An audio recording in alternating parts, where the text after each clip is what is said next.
சாதியை சாக்கடையில் தள்ளி மதங்களை மறந்து மனிதராக வாழணும்னு பலர் பல முயற்சி எடுக்கிறாங்க. அப்பேற்பட்ட முயற்சியில் தான் ஒரு இஸ்லாமிய ஐயா முயற்சி எடுத்தார். ஐயாவுடைய பூர்வீகம் மதுரையிலேருந்து பாண்டிச்சேரிக்கு குடிபெயர்ந்து வந்தவர். பாண்டிச்சேரியில் தமிழ் கடவுளான முருகனுடைய கோவில், நமது பின்னாடி இருக்கிற இந்த முருகர் கோவிலை பாண்டிச்சேரியில் கட்டியிருக்கிறாரு. 1970 இந்த கோவிலுக்கு பூஜை போட்டாங்க. 77 கும்பாபிஷேகம் நடத்தி இந்த கோவிலை திறப்பு விழா பண்ணியிருக்கிறாங்க. பல இன்னல்களை சந்தித்த அந்த இஸ்லாமிய பெரியவர் பல போராட்டங்களுக்கு பிறகு இந்த கோவிலை திறந்து வழிபாடு பண்ணுறதுக்கு நமக்காக அளிச்சிருக்கிறாரு. இதில் ஒரு சிறப்பு என்னென்னா, இந்த இஸ்லாமிய சகோதரர் பாண்டிச்சேரியில் பல இந்து கோயில்களுக்கு தன்னால் முடிஞ்ச உதவிகளை செய்திருக்கிறாரு. பலருக்கு பல விதத்தில் தன்னால் முடிஞ்ச தானங்களையும் செய்திருக்கிறாரு. இன்றைய தினமான 11/2/2025 தைப்பூச திருநாளில் இந்த முருகர் கோவிலோடைய வரலாறை நமது தமிழ் கோயில் யூடியூப் சேனல் பதிவு செய்து தமிழ் கோயில் நேயர்களுக்கு வழங்குறதுல ரொம்ப ரொம்ப ரொம்ப சந்தோஷப்படுறேன். அதை விட முக்கியம் என்னன்னாக்கா பலர் வெளியூர்லேருந்து இந்த கோவிலுக்கு வராங்க. இரவு இந்த கோவிலில் தங்கி காலையில் தெய்வ வழிபாடு பண்ணிட்டு போகிறாங்க. தங்களுடைய குறைகள் பலர் தீர்ந்து போனதாக சொல்கிறாங்க. அது எல்லாம் உண்மையாக என்னன்றது இன்றைக்கி தைப்பூச திருநாளில் இங்கே இருக்கிறவங்க கிட்ட கூட நம்ம கேட்டு கூட தெரிஞ்சுக்கலாம்.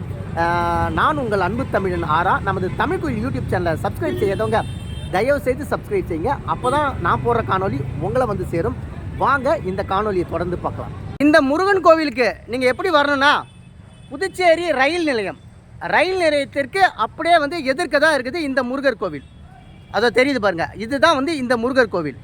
இந்த கோவில் புதுச்சேரியில் எங்கே இருக்குன்னா, சரியாக பாண்டிச்சேரி பழைய பேருந்து நிலையம் பக்கத்தில் தான் இருக்குது. அடுத்தது நீங்கள் ரயிலில் வந்தீங்கன்னாக்கா ரயில் நிலையத்திலேருந்து அப்படியே எதிர்க்க தான் இருக்குது. வாங்க அந்த இதை நான் இப்போ காட்டுறேன். இது பாண்டிச்சேரி ரயில் நிலையம். உள்ளே கூட ரயில் நிற்கிது பாருங்கள். இந்த பாண்டிச்சேரி ரயில் நிலையத்திலேருந்து அப்படியே நேராக வந்தீங்கன்னாக்கா ரயில் நிலையத்துக்கு சரியாக எதிர்க்க தான் இந்த கோவில் அமைஞ்சிருக்கு.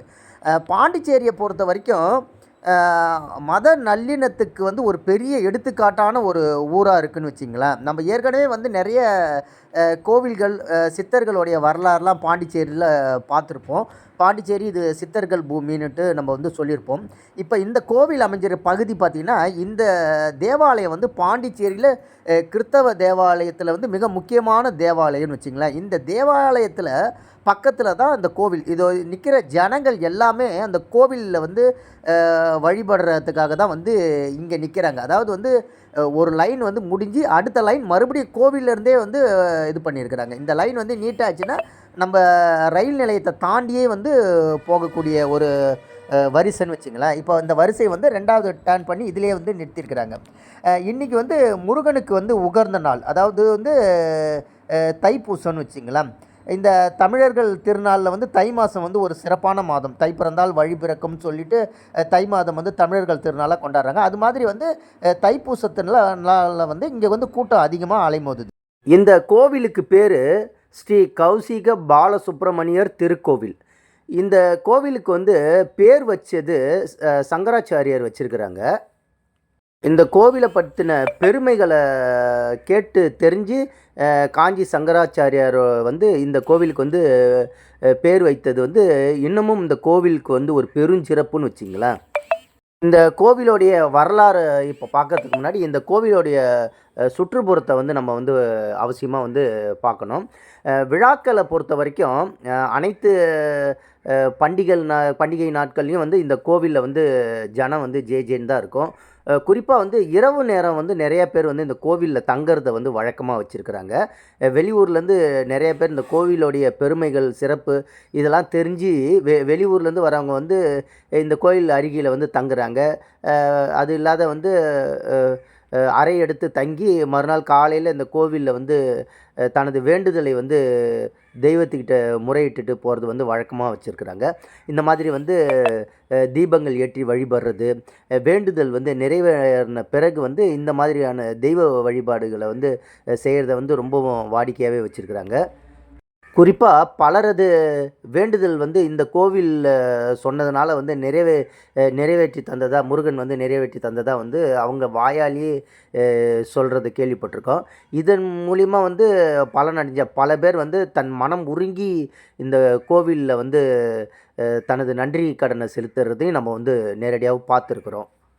இந்த கோவிலை கட்டின ஐயாவுடைய பேர் வந்து முகமது இஸ்மாயில் கவுஸ் அப்படின்னு வந்து சொல்லுவாங்க. ஐயாவுடைய பூர்வீகம் வந்து மதுரைன்னு வச்சுங்களேன். மதுரையிலேருந்து இங்கே வந்து இந்த கோயிலை கட்டியிருக்கிறாரு. 1940ஆம் வருஷம் பிறந்தவர் தான் ஐயா கவுஸ்பாய் அவர்கள். பாண்டிச்சேரியில் தான் பிறக்கிறாங்க. ஆனால் வந்து பூர்வீகம் வந்து மதுரை.